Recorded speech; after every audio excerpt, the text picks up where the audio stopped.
Hi, everyone. Thanks so much for joining In the Arena live. This is our first live broadcast. We are so excited to have you here. And for those of you as you join, what we'd love to see is your comments, your thoughts, your questions. We'll be monitoring the chat as we do that. And so we can't wait to hear from you as we start to talk about visioning, conviction, and many of the other topics that were discussed with Ryan Roslansky in this week's episode of In the Arena. So since this is our first live, what we'd love to do is just share a little bit about, of course, us, but also why we're doing this. So we're doing this because we want to start conversations with people who are listeners or even not yet listeners of In the Arena, and start actually having more community discussions about some of the topics that we talk about or that I talk about on Mondays with our guests on the show.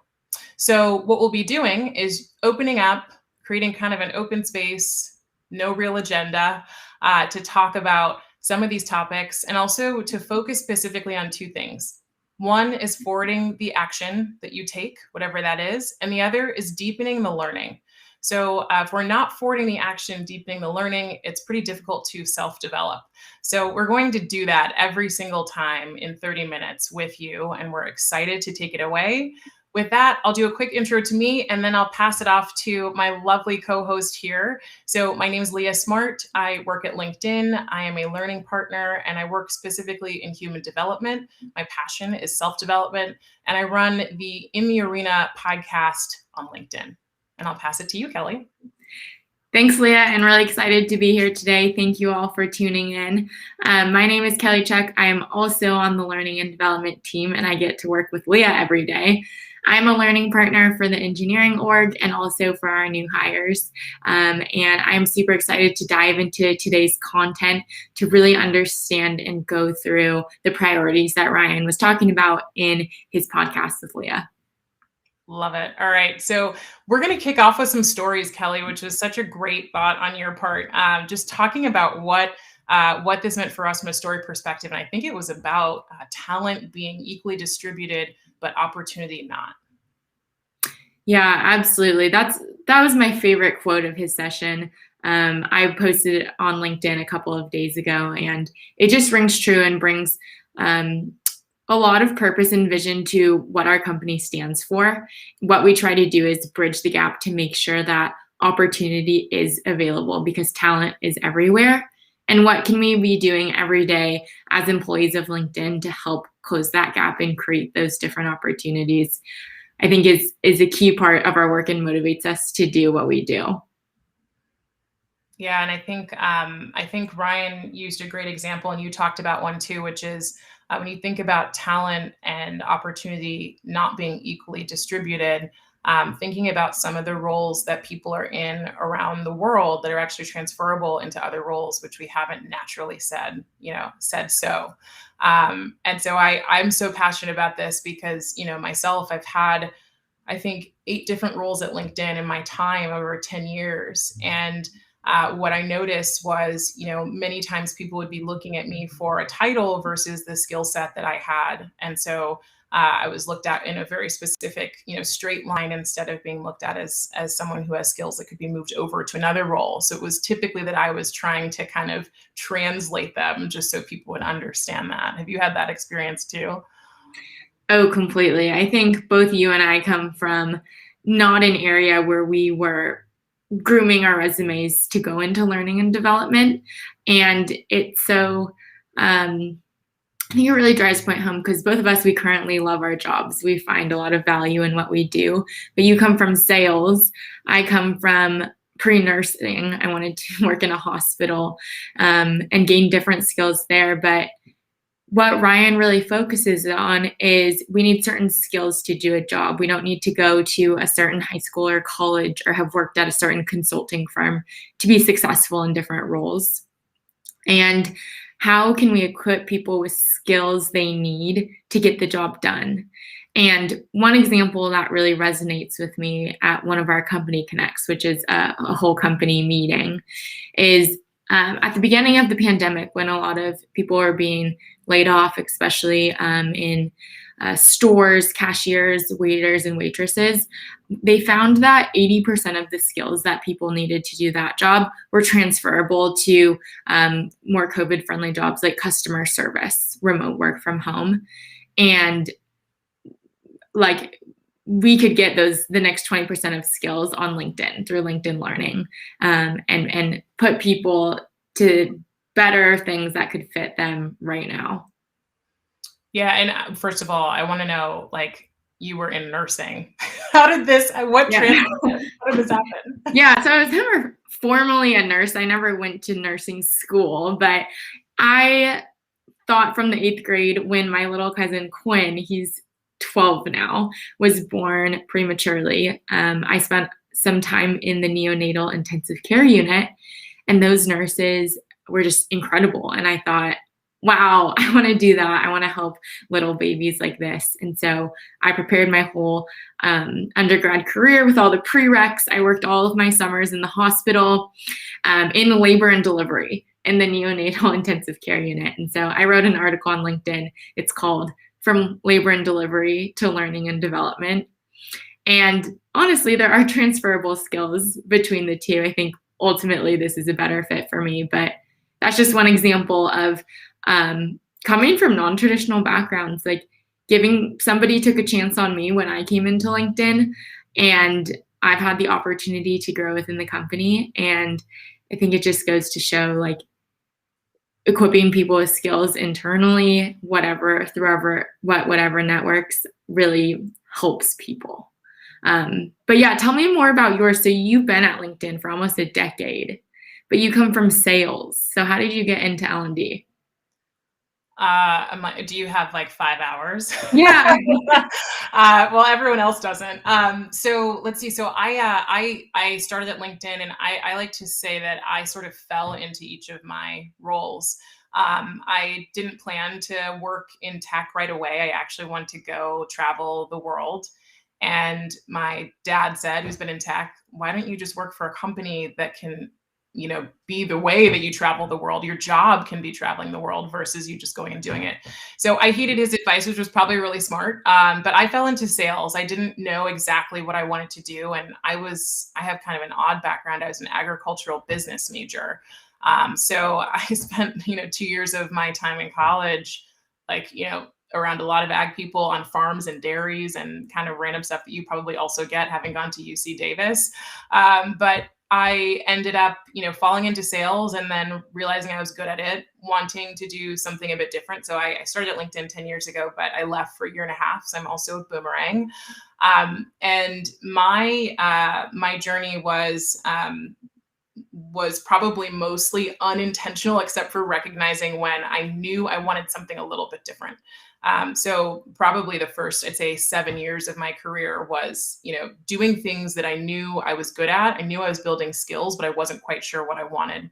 And then, 3 or 4 years ago, I had my own kind of personal transformational experience that was, digging into psychology, spirituality, and a number of other things, and realized this was the work I wanted to do. And all I had to figure out was how could I do it, at LinkedIn.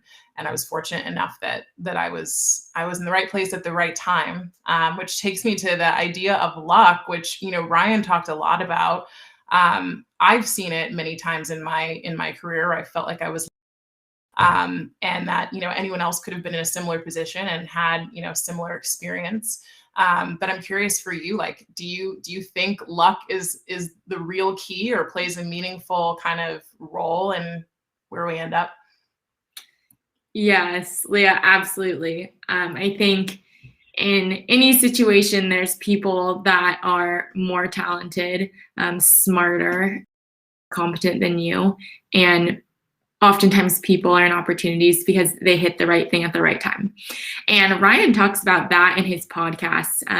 He talks on luck in 3 different areas. One, he was lucky to be born into the family he was born into, given the resources. And he was lucky that his parents encouraged him to be an entrepreneur. And yeah, it's really interesting that he talks on that, considering his success. And again, Ryan's background is non-traditional. He was at UC Davis, my alma mater, and he dropped out his freshman year to do what interested him. He created a website to help students find housing, like way before Craigslist was a thing. Created a website to better help people find a place to live. And I think, that is, I guess, lucky in that he was in the right place at the right time to have a booming business, but also he was equipped with the skills and the curiosity and the interest to kind of craft what he was interested in.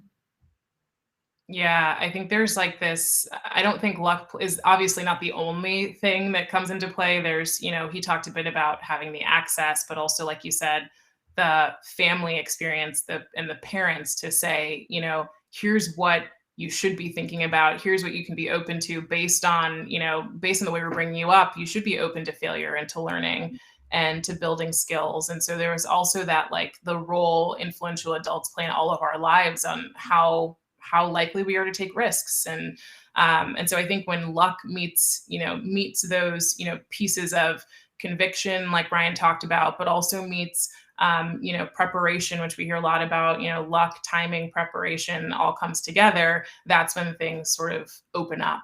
And not that you've got to be perfectly ready, but just that, you've put in enough that someone could say, yes, this makes sense for me to either bring this person over or invest in them or sponsor or mentor them to help them move forward. Completely. And mentorship and people helping you along the way is key.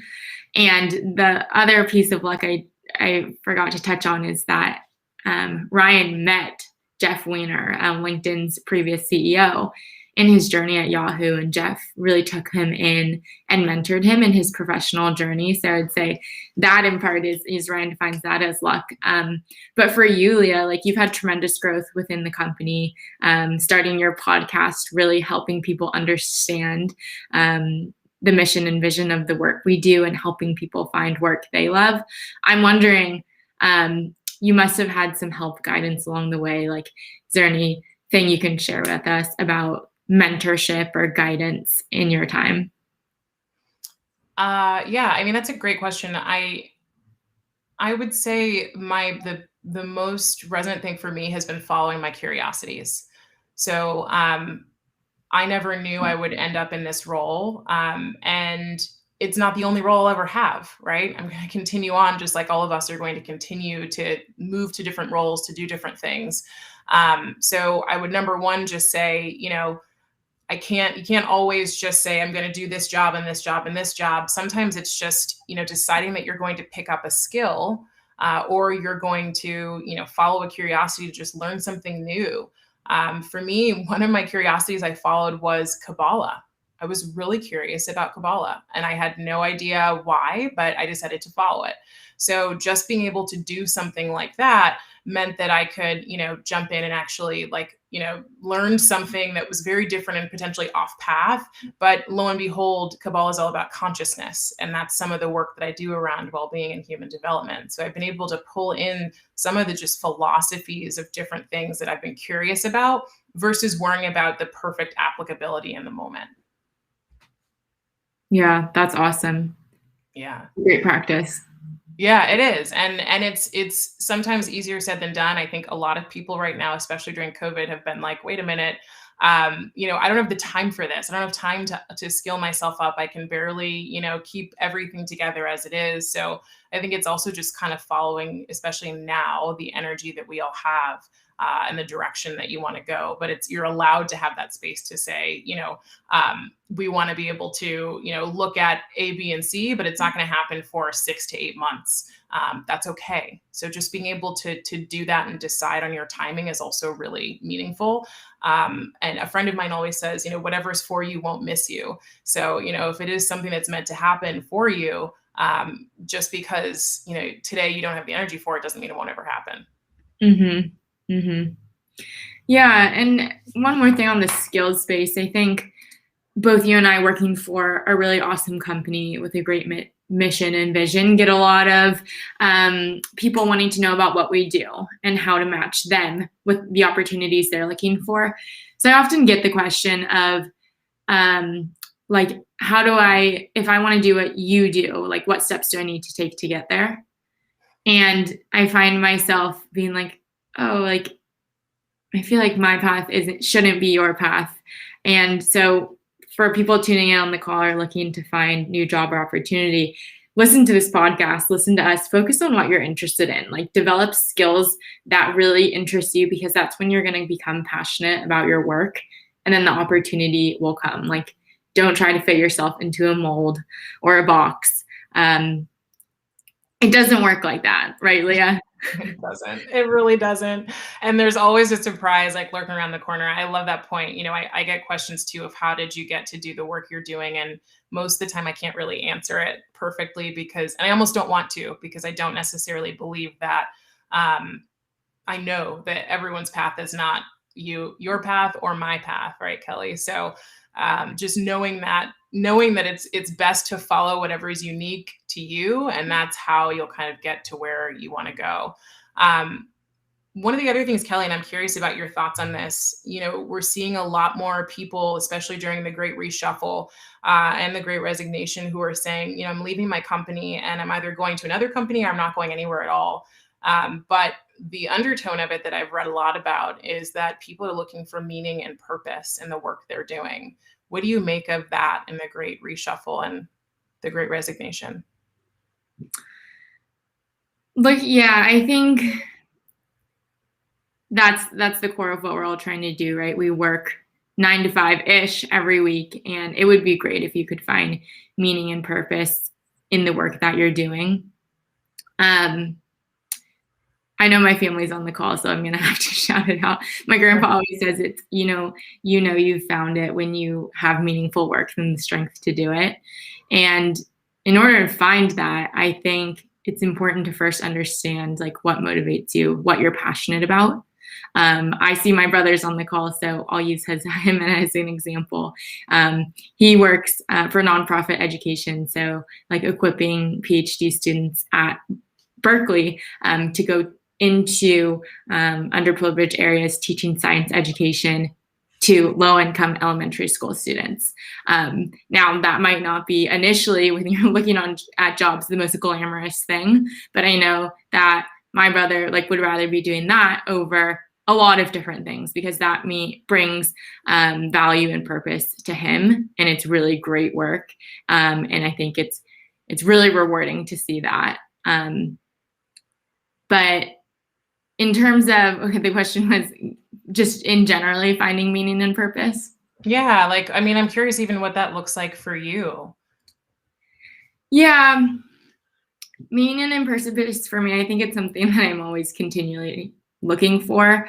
I personally am not someone who can answer where do you think you'll be in 5 years? What's going to be your next step? I'm someone that really thrives on just learning at a very quick, fast, challenging pace. That's what drives me.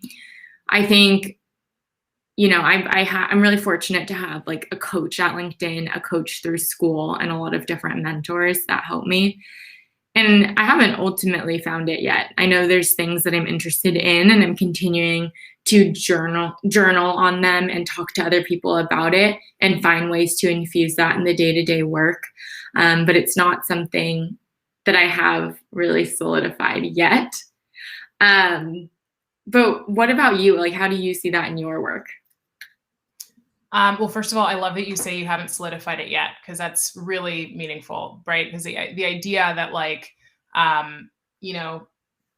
you just find it, and you find it when you're young and everything's good if you find it when you're young, and if you don't find it when you're young, you'll be lost, is just impossible and just absolutely untrue.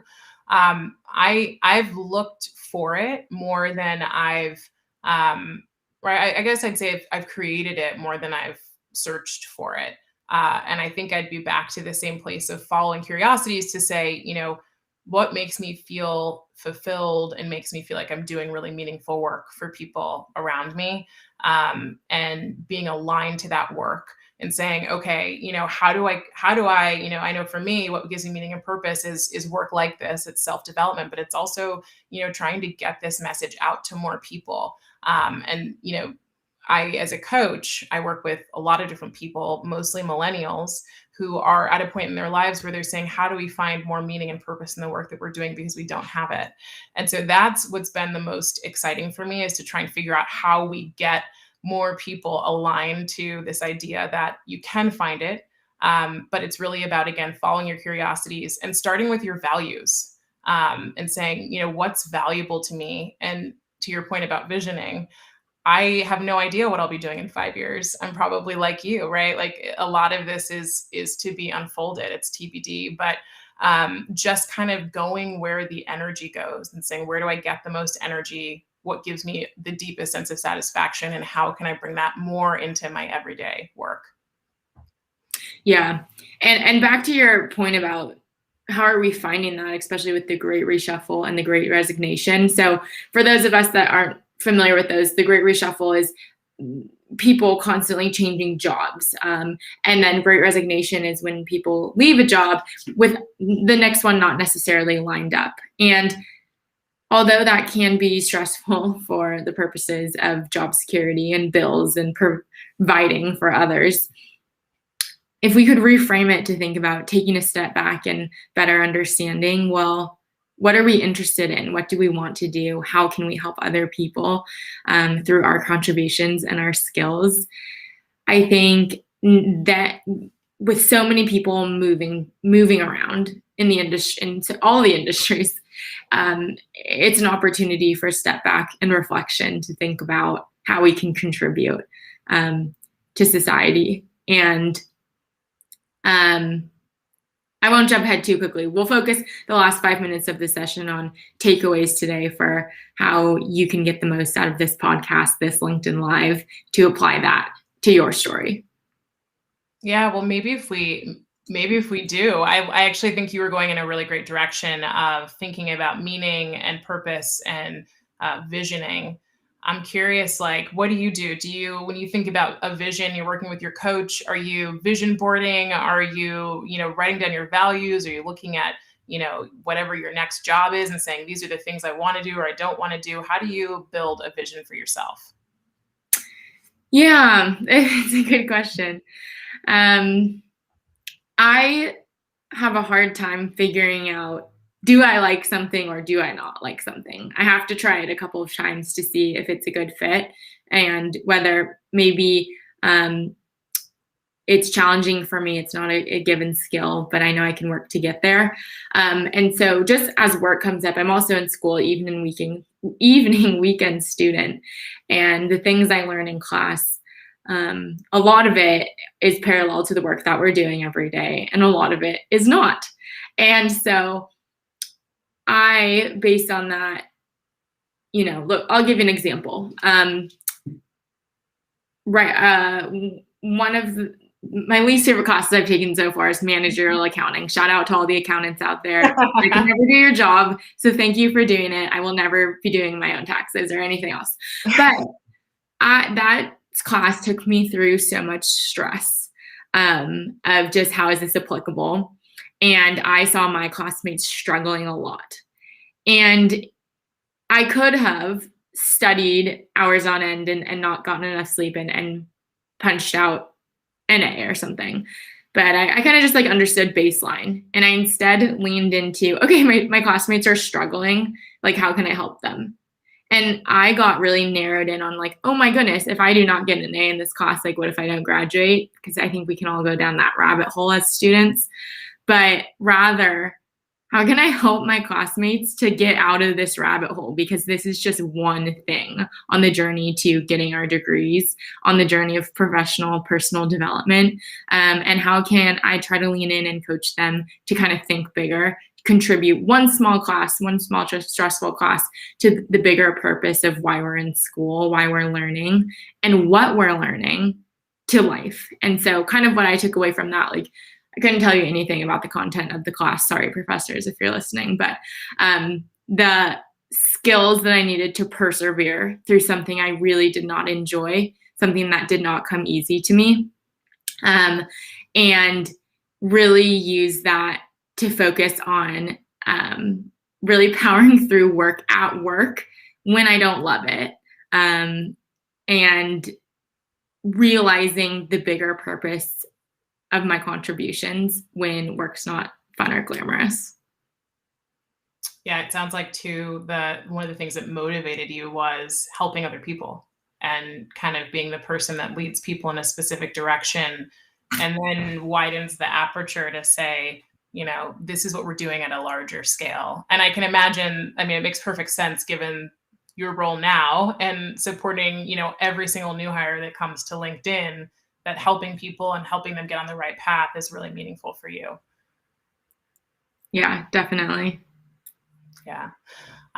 Cool. So I think for me, I wouldn't add a whole lot to your kind of how do you build a vision, but I do think just applicably, finding a way for me, finding a way to visualize what I want and what I want to do has been the most meaningful. So, whether that be, creating a vision board or writing things down.